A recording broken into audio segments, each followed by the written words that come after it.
oleh Ahmad Ridani Eskep NS kepada Mas Dani. Mari kita berikan tepuk tangan yang meriah.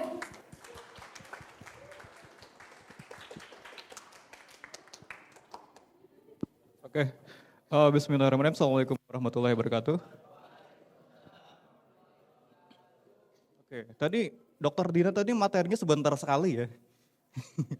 Oke, mungkin saya lebih sebentar lagi dari Dokter Dina gitu. Jadi saya nurutin Dokter Dina aja.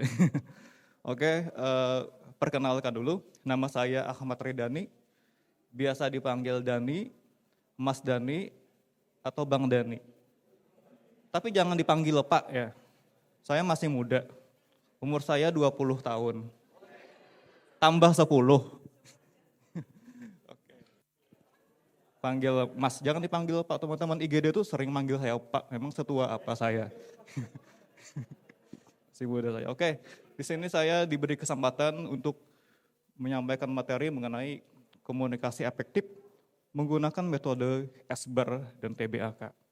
Saya yakin sekali teman-teman di rawat inap ini pasti sudah sering terpapar, lebih suhu lah daripada itu. Karena jujur saya dari IGD, diterima di sini itu langsung ke IGD, enggak ke rawat inap. Jadi memang untuk SBAR dan TBAK sendiri saya yakin teman-teman rawat inap itu lebih expert daripada saya. Jadi ini sebenarnya ya kita sharing-sharing aja ya. Oke, mengenai SBAR TBAK. Oke, latar belakang. SBAR itu dari kegagalan komunikasi menyebabkan kesalahan dalam pelayanan kepada pasien. Ya memang kita harus akui pelayanan itu ruang lingkupnya pasti mencakup yang namanya komunikasi. Tanpa komunikasi, kita yang di pelayanan kerja tim, komunikasinya salah, miskom ataupun misunderstanding apapun itu, ya pastinya nanti berhubungan dengan advis dokter ataupun terapi yang tidak sesuai. Oke. Beberapa rumah sakit di Amerika juga melaporkan pada tahun 2005 itu didapatkan 744 kesalahan dalam komunikasi yang terjadinya mengakibatkan insiden itu. Itu menurut Joint Commission of Accreditation of Healthcare Organization. Jadi bukan cuma rumah sakit di tempat kita saja di Indonesia, tapi di Amerika juga rentan sekali terjadi yang namanya insiden. Dan insiden itu diakibatkan oleh komunikasi. Oke, karena itu kita perlu meningkatkan efektivitas komunikasi antara pemberi layanan kesehatan. Oke. Oke, jadi kita di ruang lingkup pelayanan di rumah sakit itu bukan cuma dokter ataupun perawat, tapi juga ada ATLM, ada laborat, ada teman-teman rekam medis, ataupun juga ada teman-teman admisi bagian pendaftaran. Karena kita itu menganut pasien center care. Jadi pasien itu di tengah-tengah dalam pelayanan kita. Jadi dokter, perawat, farmasi, pendaftaran, dan lain sebagainya itu berkutat atau berputarnya itu di sana. Sehingga komunikasi itu sangat penting. Supaya apa? Supaya menghindari yang namanya kesalahan terapi obat. Ataupun juga kesalahan tindakan lainnya. Seperti itu. Oke. Teman-teman ada yang lepas malam nggak? Ada yang lepas malam nggak? Teman-teman perawat. Berapa orang? Angkat tangan dong. Pina ngantuk berataan nih. Sama juga ulun ngantuk juga. Karena ulun nyusun materi ini nih SKS, sistem kebut semalam. Jadi ulun tadi jam 2 hanya guring, bangun subuh, bersubuh guring lagi. Jadi ya mata panda saya tuh kelihatan. Kalian juga kelihatan juga mata pandanya.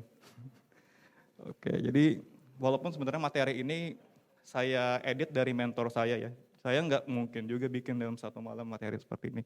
Jadi saya cuma ngedit sesuai dengan kebutuhan untuk IHT itu sendiri. Jadi untuk SBAR ini dulunya adalah format komunikasi yang awalnya dikembangkan oleh militer dan disempurnakan oleh industri penerbangan untuk mengurangi risiko yang terkait dengan transmisi informasi yang tidak akurat dan tidak lengkap. Karena dulu pada kecelakaan pesawat tahun 1970, setelah diselidiki, itu ternyata kecelakaan itu diakibatkan oleh miskomunikasinya antara pilot dan kokpitnya. Jadi pilot dalam kokpit itu dia ada miskomunikasi sehingga kecelakaan itu tahun 1970 di Amerika itu terjadi. Dan saat itulah industri penerbangan itu mereka membuat protokol ataupun juga bagian dari program keamanan. Salah satu program keamanannya itu adalah SBAR. Jadi kita di rumah sakit itu menganut SBAR yang dikembangkan oleh industri penerbangan, seperti itu. Oke, SBAR itu terdiri dari S, situation.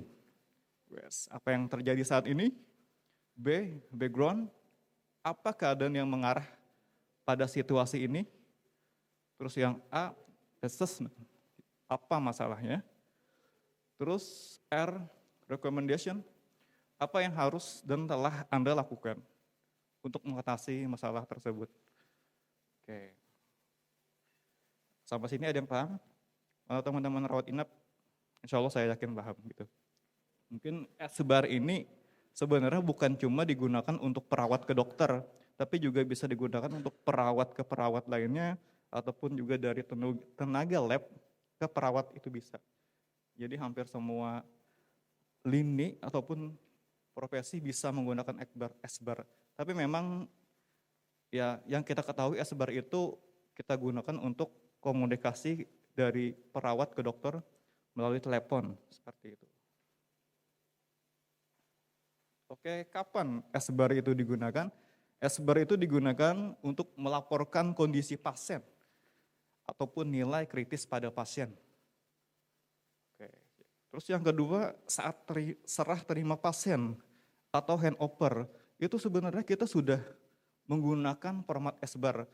Walaupun mungkin handover itu kan kita punya formatnya sendiri ya, tapi dalam format sendiri itu sudah mencakup poin-poin SBAR itu sendiri. Seperti itu. Melaporkan kondisi pasien.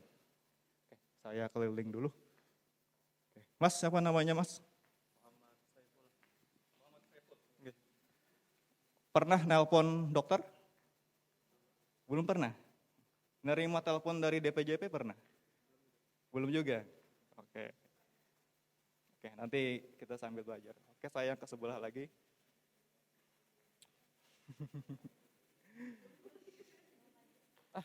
Buat IGD nih. Mbak, namanya siapa Mbak?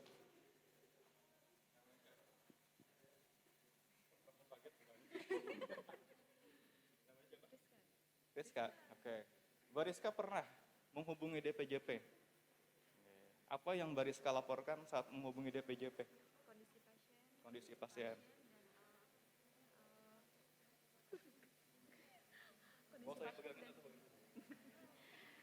Kondisi pasien dan tanda-tanda vital pasien. Kondisi vital pasien. Apakah setiap hari atau setiap shift Anda laporkan atau pada kondisi tertentu? Pada kondisi tertentu. Kondisi seperti apa yang Anda laporkan? Misalnya ada perubahan tentang keadaan umum pasien, kita laporkan misalnya untuk pasien yang tiba-tiba misalnya ada keluhan atau seperti apa misalnya yang kita anggap tidak normal, kita laporkan kepada pasien, kepada dokter. Jadi ketika kita mendapati pasien kita dirawat inap tentunya, oh ini kondisinya nih mengarah ke di bawah normal, entah itu nilai labnya di bawah normal ataupun mengalami penurunan kesadaran, kita wajib menghubungi DPJP. Memang disarankan itu ya by phone ya, telepon biar DPJP-nya merespon. Seperti itu. Jadi nanti DPJP menentukan, oh pasiennya ini kita pindah ke ICU aja gitu. Nah itu salah satu skill teman-teman untuk melihat pasien itu dalam batasan seperti apa. Jadi kalau memang pasiennya mengalami penurunan, entah itu kesadaran, entah itu nilai kritis, rekan DPJP. Sehingga ditindak lanjuti. Oke. Nah, Mas yang di sebelah. Nazar, Mas. Oke, Mas Najar. Pernah menelpon DPJP? Enggak pernah? Aku mencet ya. Dia telepon DPJP pernah? Belum juga, Mas. Belum juga? Oke. Iya. Kenapa? Apakah lebih sering pakai WA atau memang lebih sering pakai chat ya? Oke. Oke, seperti itu ya. Oke, di sebelah lagi deh. Bang, angkat tangan. Oke. Namanya siapa, Mbak? Assalamualaikum warahmatullahi wabarakatuh. Nama saya Gracie dari laboratorium. Ya. Untuk pelaporan DPJP itu jarang, tapi pernah. Tapi biasanya kebanyakan ke perawat. Ya, kita melaporkan hasil kritis ke perawatnya, kemudian perawatnya itu konfirmasi ke DPJP-nya. Dan untuk ke poli itu biasanya ke perawatnya biasanya ada sampel yang lisis atau pembekuan, kita konfirmasi kalau hasilnya kritis juga berpengaruh. Baik, terima kasih. Baik, terima kasih ya Mbak. Oke, benar. Jadi bukan cuma perawat saja yang melakukan SBAR, tapi juga dari pihak laboratorium juga. Kalau dari pihak lab mendapati nilainya kritis, entah itu HB-nya 5, entah itu trombositnya turun, itu mereka langsung menghubungi perawat. Jadi perawat nanti diminta untuk langsung menghubungi DPJP bahwa kondisinya kritis, apakah nanti dia diberikan transfusi atau dan sebagainya. Itulah pentingnya SBAR seperti itu.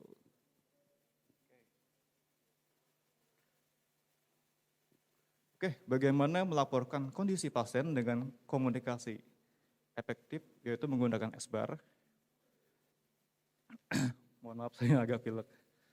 Jadi SBAR itu terdiri dari S, situation, mengidentifikasi nama diri petugas ataupun pasien. Jadi di sini kalian ya pastinya memperkenalkan nama kalian. Assalamualaikum dok, nama saya Dani dari perawat Inap Naim, izin melaporkan nama pasien, nama pasiennya ya. Nama pasien Tuan Akhyar misalnya, Tuan Akhyar umur 20 tahun dengan diagnosa DHF, seperti itu. Jadi itu sudah menggambarkan nilai S yang situationnya.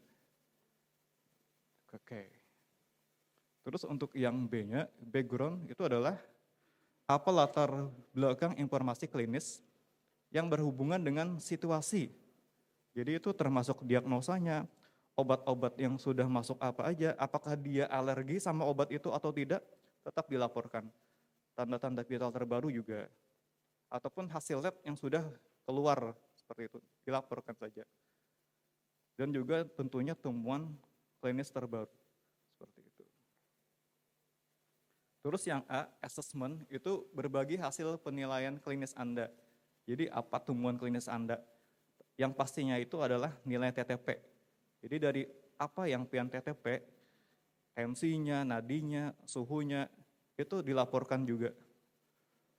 Dan juga apa analisis dan pertimbangan Anda. Nih kenapa nih bebuan pian ini jadi menelpon DPJP? Ulun menelpon DPJP karena pasiennya kritis, jadi boleh seperti itu. Ini penilaian Anda itu masuknya di point A, assessment. Seperti itu. Kok nggak mau? Nggak bisa turun.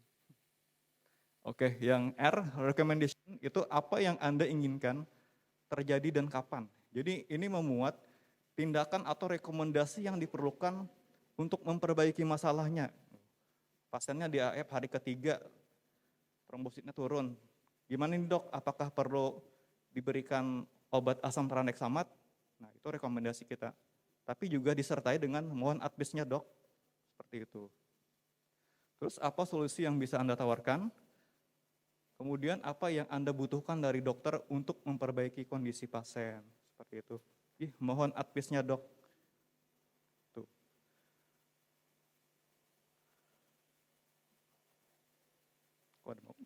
Mau. Oke, ini contoh SBAR dari perawat ke dokter. Assalamualaikum Dr. Angga, saya perawat Dina dari Ruang Darussalam, RSI Sultan Agung Banjarbaru.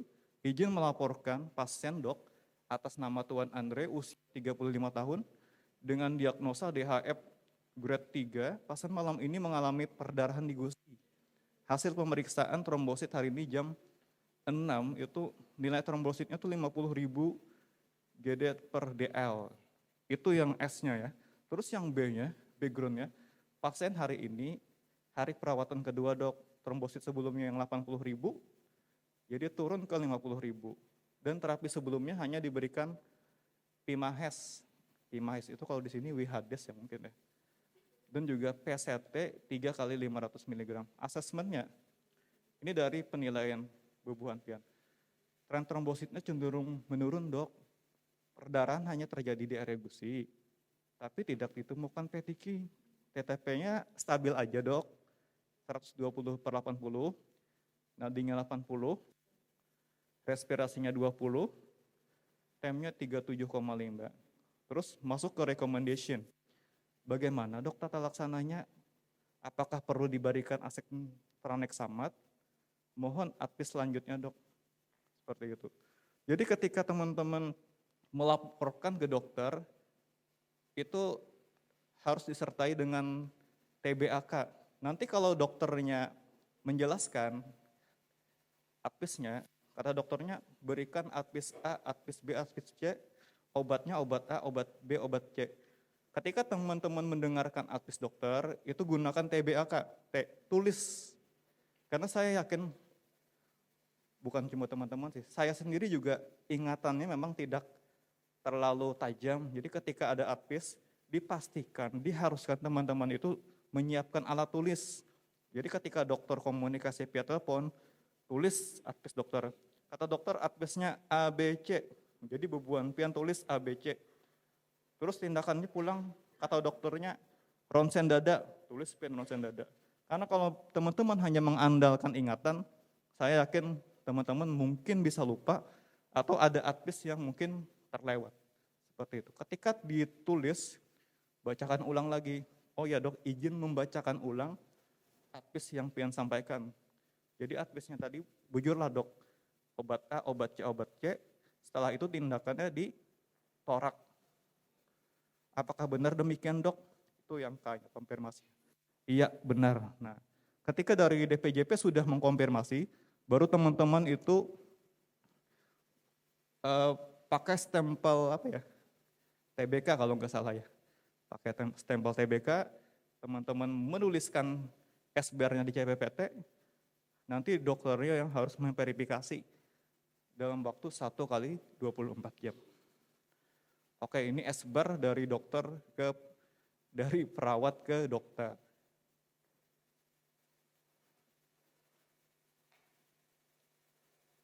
Oke, ini dokumentasi SBR-nya. Jadi ketika kita melaporkan kondisi pasien menggunakan teknik SBR, nanti CPPT-nya juga ditulis SBR, bukan SOAP ya. Jadi ketika kalian menghubungi dokter, CPPT-nya bukan SOAP, CPPT-nya itu adalah SBR.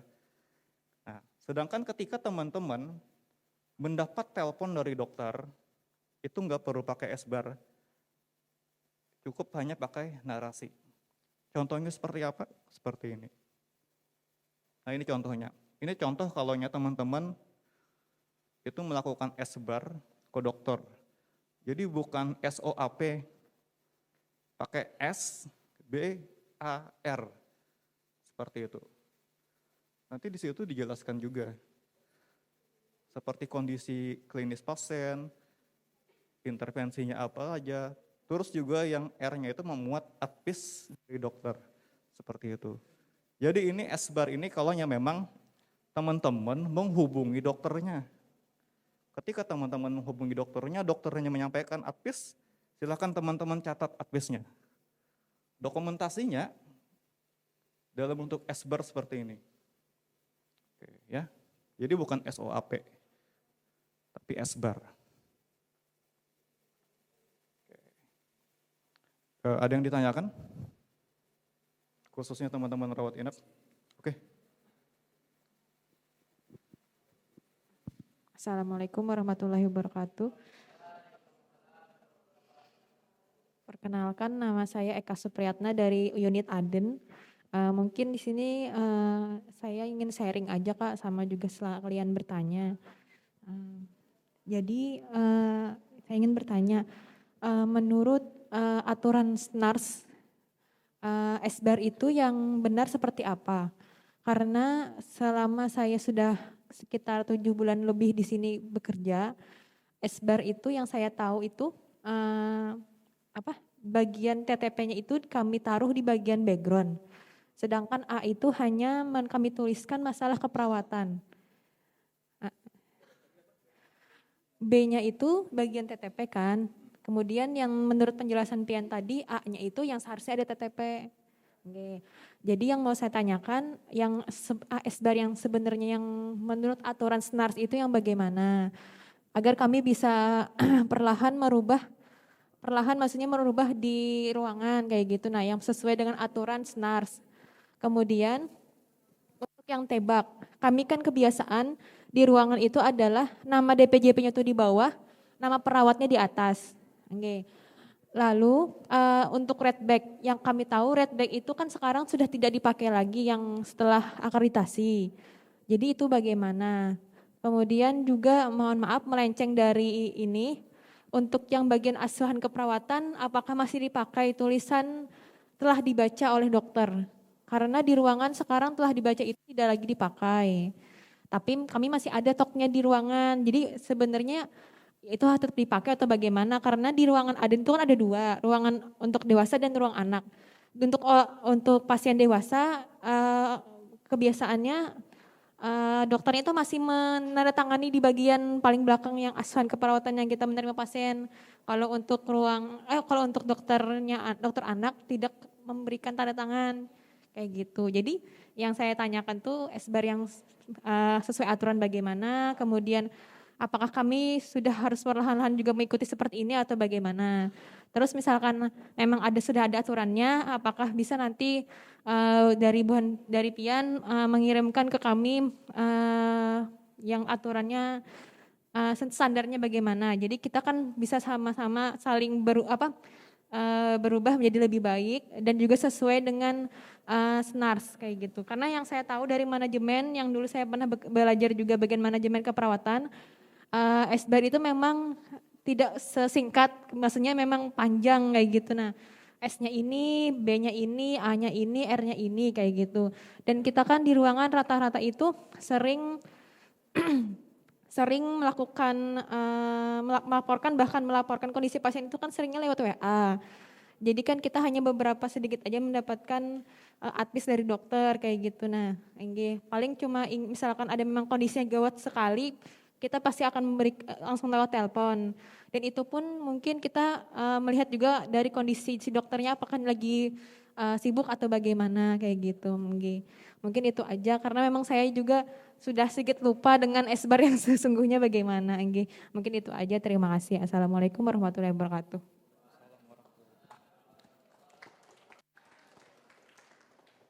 Pertanyaannya cukup sulit ya.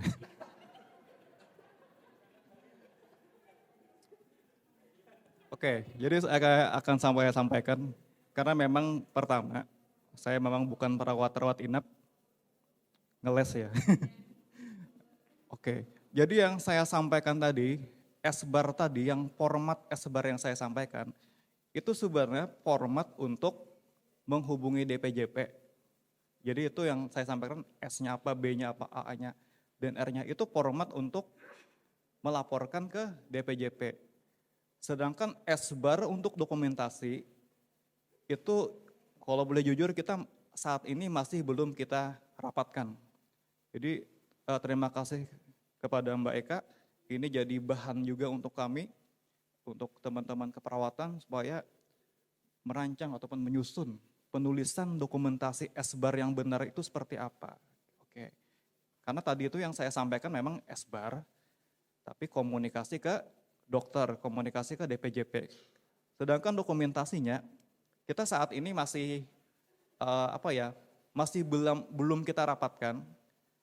Tapi nanti insya Allah nanti menyusul kebijakan dari kita keperawatan seperti apa penulisan dokumentasi SBAR seperti apa. Kalau komunikasinya tadi udah paten, udah pakemnya seperti itu. Tapi untuk pendokumentasi SBAR-nya kita masih belum. Nanti insya Allah dari kita juga segera merapatkan ini supaya teman-teman rawat inap bisa ada panduannya gitu dalam menulis SBAR-nya. Oke. Terus juga benar tadi kata Mbak Eka, kita kan zaman tuh udah canggih sekarang. Jadi kita melapor DPJP itu cukup pakai chat. Dulu waktu belum ditemukannya WhatsApp, itu kan kita tahu sendiri ya, SMS itu mahal, terbatas gitu. Saya ingat tuh sampai cuman 243 karakter, terbatas sekali SMS. Ditambah lagi nulisnya yang pakai keyboard yang kecil-kecil itu kan. Nah gitu. Kalau zaman sekarang tuh udah enak. Lewat chat aja sudah hampir mempresentasikan dari komunikasi SBAR itu sendiri. Dari chatnya udah mewakili lah komponen-komponen dari SBAR. Itulah enaknya zaman sekarang. Jadi kalau DPJP-nya membalas via chat juga, malah lebih enak lagi. Karena apa? Karena lebih jelas tulisannya si ciprofloxacin, ceftriaxone itu lebih jelas gitu. Beda kalau kita mendapat telepon dari DPJP, belum lagi kita telinga apa gitu kan mendangari itu di 40 kah, di 10 kah. Nah gitu, makanya kita zaman sekarang tuh alhamdulillah lebih enak. Tapi kita juga jangan sampai melupakan teknik dari SBAR itu sendiri ya, supaya menghindari yang namanya miskomunikasi seperti itu. Oke, terima kasih Mbak Eka. Ini jadi bahan buat kami juga. Oke, ada lagi yang lain? Kalau nggak ada saya lanjut. Masih banyak materi saya tuh, berapa? 203 kalau lagi yuk. Kesini atau kesini ya? Nah ini yang tadi ya, kalau ini yang dapat advis dari DPJP. Jadi dia kalau dapat advis dari DPJP itu nggak perlu SBAR. SBAR yang tadi itu digunakan kalaunya kita menelpon DPJP itu pakai format kayak gini. Tapi kalau DPJP-nya ngasih advis,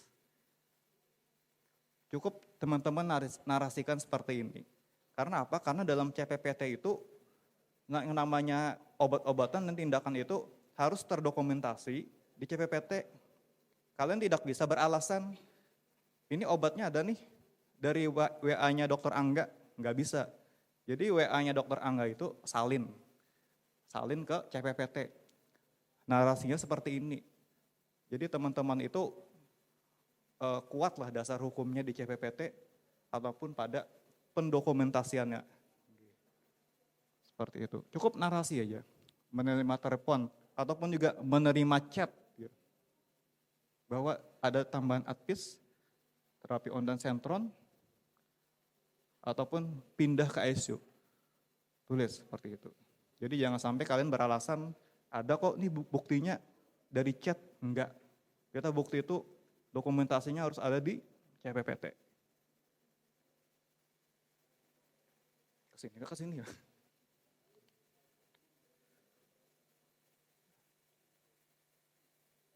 Oke. Ini yang tadi ya, yang TBAK tadi ya. TBAK. Jadi TBAK itu menerima instruksi dari telepon. Kalau instruksinya dari chat tuh enak, udah jelas kelihatan tulisannya, bacaannya. Tapi kalau instruksinya dari telepon, saya harapkan teman-teman bukan cuma mendengarkan, tapi juga ditulis. Tulis advisnya, terus bacakan ulang. Oh nggih, pian tadi minta D10 kalau nggih. Bujurkah D10? Nggih. Segera dikirim seperti itu. Jadi memang saat bertelepon itu gunakan TBAK. Oke. Nah, kalau ini SBAR dari lab ke perawat. Jadi ada SBAR-nya itu bukan cuma perawat ke dokter, tapi juga dari teman-teman lab. Teman-teman lab juga menggunakan SBAR. Pada saat apa? Pada saat pasien itu dalam kondisi kritis. Entah itu nilai kritis, entah itu HB-nya rendah, itu teman-teman itu wajib menelpon perawat. Oke. Assalamualaikum perawat Dina, saya Linda petugas laboratorium melaporkan bahwa hasil pemeriksaan HB Nyonya Yani itu tanggal 2 November 1993, tanggal lahir ya, mohon maaf, tanggal lahir 2 November 1993, itu HB-nya 3 Mbak. Ini permintaan HB yang diminta oleh dokter Asep pada tanggal 3 Oktober, itu menurut saya ini nilainya kritis. Mohon perawat Dina laporkan ke dokter Angga Mbak ya, biar ditindaklanjuti seperti itu. Nah, jadi nanti kalau teman-teman perawat dapat telepon dari lab mengenai nilai kritis, nanti silakan kalian catat dokumentasinya seperti ini. Menerima telepon dari petugas lab atas nama Dewi misalnya, atas nama Dewi hasil nilai kritis HB 50 mg per DL. Perawat yang menerima, perawat Eka misalnya. Dia seperti itu. Jadi dokumentasi itu tetap harus di CPPT. Walaupun mungkin ada buktinya via telepon, harus dicatat di CPPT. Oke, yang kedua, bagaimana serah terima SIP antara staf klinis komunikasi efektif SBAR. Jadi SBAR itu juga digunakan untuk teman-teman perawat antar SIP. Bahasanya tuh handover ya. Kok nggak bisa? Oh ya. Nah, ini saya ambil contoh di Baitunisa ya. Siapa ya namanya yang menyerahkan, yang menerima itu perawat Widi. Oke, ini menurut kalian ini udah memuat komponen SBAR enggak? Khususnya teman-teman perawat. Oke, saya tanya teman-teman perawat deh. Oke, kebetulan ini ada perawat Baitunisa. Mbak Sri. Oke, Mbak Sri. Nah, dari handover teman-teman itu, S-nya yang bagian mana ya Mbak? S-nya yang bagian atas.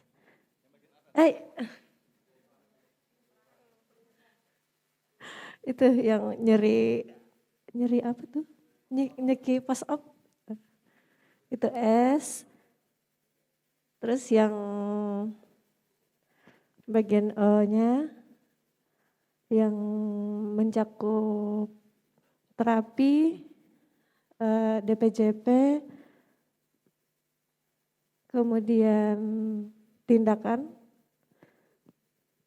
kemudian yang A-nya masalah keperawatan, yang planningnya observasi KU dan TTP. Oke, nggih. Terima kasih. Baik, terima kasih Mbak Sri. Kemarin itu ada datang dari mahasiswa Universitas Cahaya Bangsa. Mereka menanyakan, Mas di RSI Sultan Agung ada nggak format SBAR dalam formnya? Terus saya bilang, kita untuk format SBAR dalam form kita itu nggak ada. Tapi kita memang sudah memuat poin-poin SBAR. Jadi terima kasih Mbak Tri tadi sudah menyampaikan. Jadi walaupun di sini tuh nggak ada tulisan SBAR, tulisannya SOAP ya, tapi ini sudah memuat poin-poin SBAR. S-nya apa? Di S-nya ini, diagnosa klinisnya, nama DPJP-nya. Sebenarnya ini harusnya ada juga sih nama pasiennya, nama pasien, umur, DPJP, diagnosa medis sama diagnosa keperawatan. Itu masuknya dalam S. Nah ini masuk S. Oke, terus yang B-nya, nah B-nya yang ini. B-nya keluhan terakhirnya apa, terus obat-obatan yang sudah masuk apa, tindakan yang sudah dilakukan apa, itu masuk B, background. Terus A-nya, loh kok mati? Berarti udah selesai kayaknya nih. Yuk, yuk. Apa, anu kah? Terpacul kah kabelnya?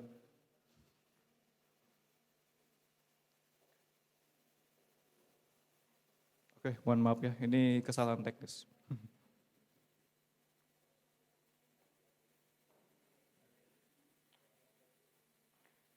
Tadi terpicik apa ya Om tadi? Oh ya ini tadi yang S-bar.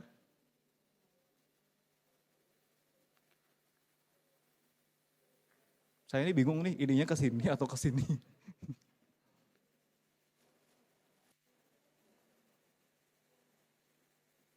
Oh nih S-bar ya.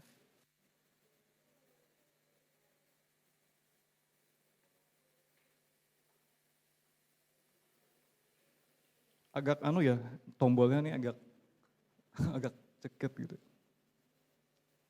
Oke, ini keluhannya. Ini B-nya. A-nya itu adalah asesmen kita. Itu udah masuk A. Asesmen, entah itu dia GCS-nya, entah itu dia TTP terakhir, ataupun hasil lab yang memang dirasa kritis itu juga masuk ke asesmen kita. Oh ini nilainya kritis dok, masuknya di A. R-nya, R itu recommendation. Malah kamu nanya. Ini R-nya. R-nya itu yang di sini, recommendation. Jadi kan perawat antar perawat mohon observasi TTP. Ketawa pegat. Oke, dari saya materi untuk S-bar. Any question? Kamu nanya. Oh, pengen lagi kah? Yang lain bang? Izin ya Kak, mau nanya lagi. Tadi ada kata-kata kalau kita bertemu dengan dokter face to face, kemudian dokter yang memberikan instruksi, itu kita lakukan S-bar juga kah di RM-nya atau kita cuma tulis di bagian handover? Kalau face to face. Karena tadi kan Aun ada membaca tetap dilakukan S-bar jika kita mendapat instruksi dari dokter. Kayak gitu. Oke, itu aja. Terima kasih.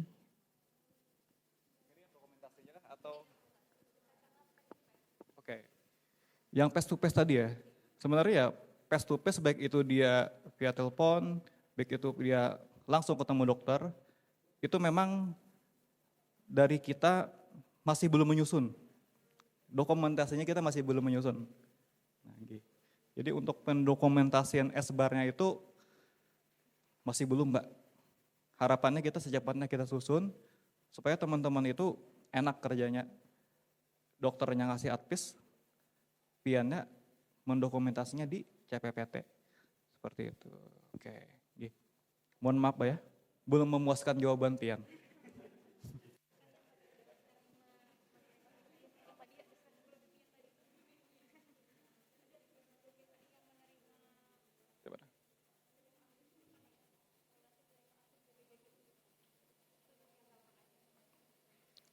Yang apa tadi? Yang menerima?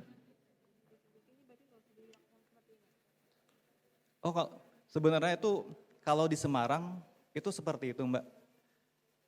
Saya itunya ya.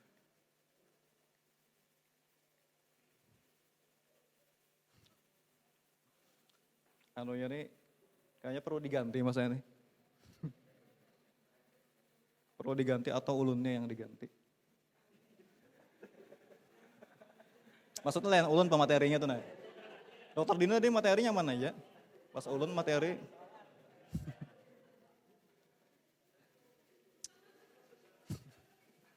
Ketawa pega deh. Nah ini yang dokumentasi menerima laporan. Bukan ya, ini yang lab tadi ya.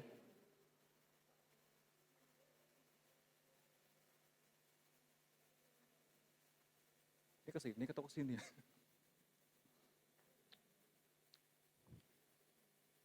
Materi. Kenapa Mbak Eka?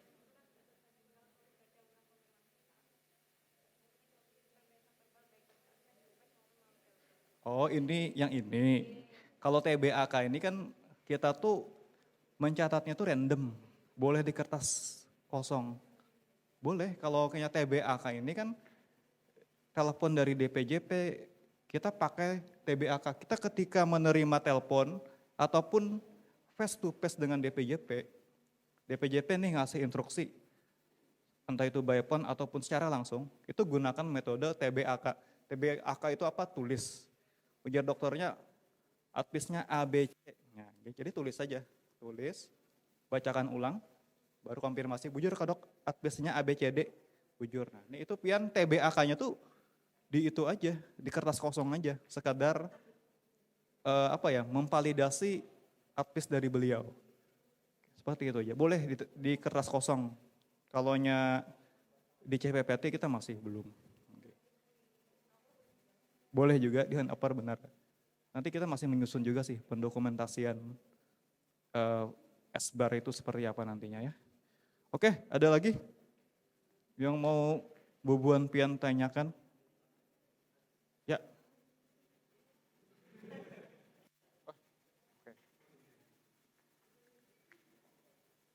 Oke, perkenalkan nama Pian, dari unit mana, statusnya apa? Assalamualaikum Siapa tahu ya warahmatullahi ada wabarakatuh.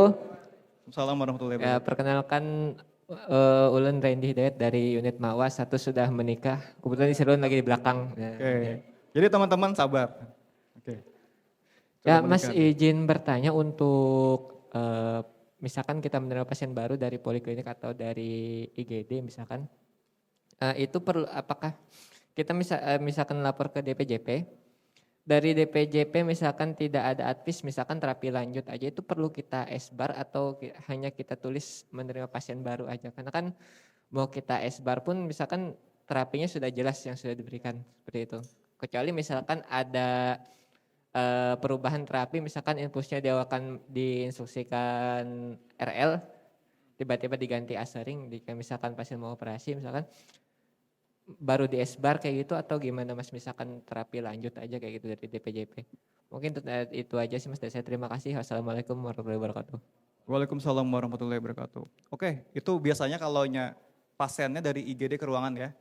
Jadi teman-teman ruangan melapor ke DPJP bahwa pasiennya masuk ke ruangan. Itu pendokumentasian SBAR-nya kalau menurut saya nggak usah. Karena kan terapinya cuman lapor aja kan, cuman lapor biasa aja. Bukan cerita, lain cerita kalau yang pengen laporkan itu kondisi kritis pasien. Oke, tapi kalau cuman lapor ruangan biasa, dok ini pasiennya udah naik ke ruangan, nggak usah, nggak apa-apa. Oke. Kecuali dokternya memang ada menyuruh tambahan advis, kata dokter. Bisa aja nanti sementara ini nanti advis yang baru itu masukin aja di handover gitu. Kita masih belum menyusun pendokumentasian SBAR itu. Sementara boleh dimasukkan handover. Oke, seperti itu. Oke, ada lagi? Kayaknya nggak ada lagi ya. Oke. Setelah ini lanjut materi kedua. Materi kedua saya ya nggak banyak, dikit aja sih. Udah selesai. Terus untuk yang SBAR sama TBAK udah ya. Tapi nanti kalau ada mau nanya lagi silakan.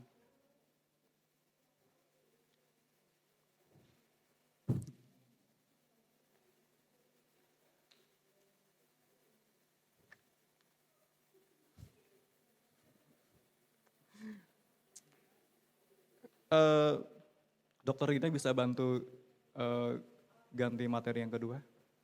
Soalnya agak error nih. Ganti juga nanti.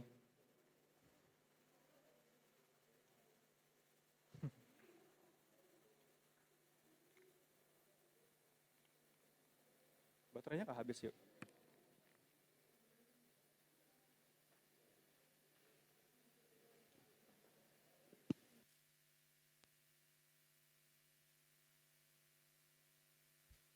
Ini materi kedua saya, yaitu penyampaian informed consent. Ya saya yakin teman-teman udah biasa menyampaikan informed consent ke pasien ataupun ke keluarga pasien. Bukan cuma perawat, dokter, Tapi teman-teman dari bagian admisi, teman-teman dari lab, ataupun dari teman-teman radiologi juga, mereka menyampaikan informed consent. Oke, apa itu informed consent? Itu adalah persetujuan yang diberikan oleh pasien atau keluarga atas dasar penjelasan mengenai tindakan medik yang akan dilakukan terhadap pasien. Jadi kalau itu berhubungan dengan tindakan medis, kita harus pakai informed consent, karena informed consent itu adalah dasar kita untuk melakukan tindakan. Oke, jadi bentuk persetujuan tindakan medis ataupun informed consent itu sebenarnya ada dua ya. Ada implied consent, yaitu dianggap diberikan. Jadi tidak perlu harus pakai informed consent, nggak perlu pakai kertas. Bu, saya izin bulah minta persetujuan pian, ulun hendak menensi pian, itu nggak usah. Menensi nggak perlu pakai informed consent. Pasang impus juga nggak perlu informed consent gitu. Jadi memang kalau pasien datang ke rumah sakit, itu memang dia siap untuk dirawat, siap untuk mendapatkan tindakan yang berhubungan dengan general consent. Tapi ada juga memang tindakan di luar itu yang harus pakai persetujuan. Misalnya pakai selang bekami, selang makan, itu harus pakai informed consent. Begitu juga dengan kasus gawat darurat, pasiennya hingak-hingak napas, Bu izin bulah minta informed consent, mau kita pasang selang behinak, nggak perlu langsung aja kasihkan. Kalau sifatnya gawat darurat langsung aja diberikan, entah itu dia perdarahan, langsung di heading, kalau di IGD. Begitu juga dengan pasien-pasien obgyn, kalau dia bayinya itu keluar, sedangkan jalan keluarnya itu kecil ya, harus di epis. Nanti kalau sudah di epis langsung di heading, nggak perlu informed consent, karena itu berhubungan dengan gawat darurat.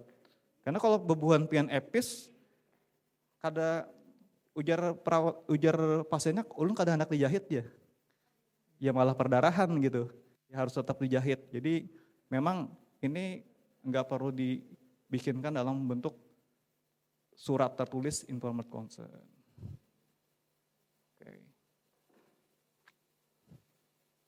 Oke, nah ini yang expressed consent, yang dinyatakan. Jadi dia harus pakai surat, pakai kertas.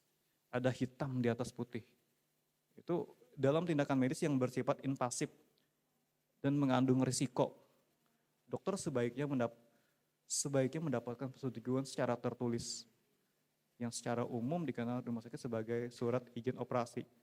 Bukan cuma surat izin operasi, surat izin anestesi, ataupun juga pemasangan tindakan yang berhubungan invasif itu juga harus pakai informed consent. Seperti itu.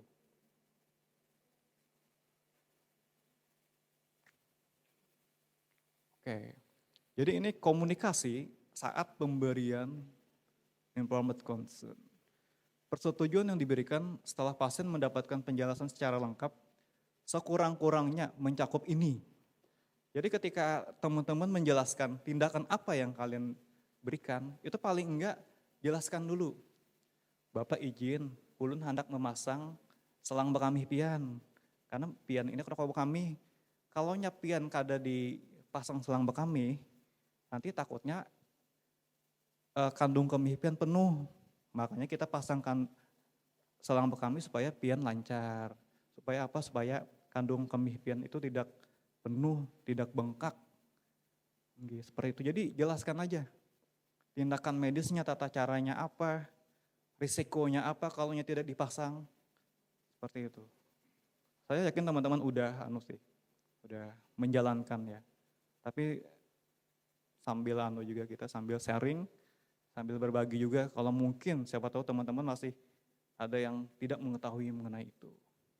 Oke, siapa yang boleh tanda tangan ketika pasiennya itu tidak kompeten, entah itu pasiennya gangguan gangguan ya ODGJ lah, ataupun pasiennya masih anak-anak, atau pasien tidak sadar, itu boleh diwakilkan. baik itu kepada suami atau istri yang sah, ataupun juga kepada orang tua kandung, kemudian saudara kandung, terus kemudian kalau tidak ada lagi yang selain itu, baru boleh diberikan kepada walinya, atau yang mewakilinya, seperti itu. Oke, ini hal yang perlu diperhatikan dalam memberikan informed consent. Ya, seperti pada umumnya lah, siapkan ruangan yang tenang, persilahkan pasien ataupun keluarga pasiennya duduk, tanyakan sejauh mana pasien yang mengetahui tentang tindakan itu. Jelaskan juga tindakannya seperti apa, terus tanyakan kembali feedback pasien mengenai apa yang kita jelaskan. Seperti itu. Oke, sudah selesai. Oke, dari teman-teman yang ada yang ingin ditanyakan mengenai informed consent? Ada? Dari unit lain, bukan cuma perawat, dari lab, dari radiologi, atau dari bidan, perawat, lab?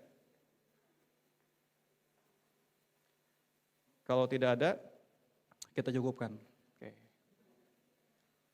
Atau ada dari materi yang sebelumnya yang mengenai SBAR TBAK, ataupun juga yang ini juga ada yang ingin tanyakan? Gak ada ya? Kalau nggak ada ya kita cukupkan, tapi kalau seandainya memang mau ada yang ditanyakan nanti bisa hubungi Dila nanti yang bertanya.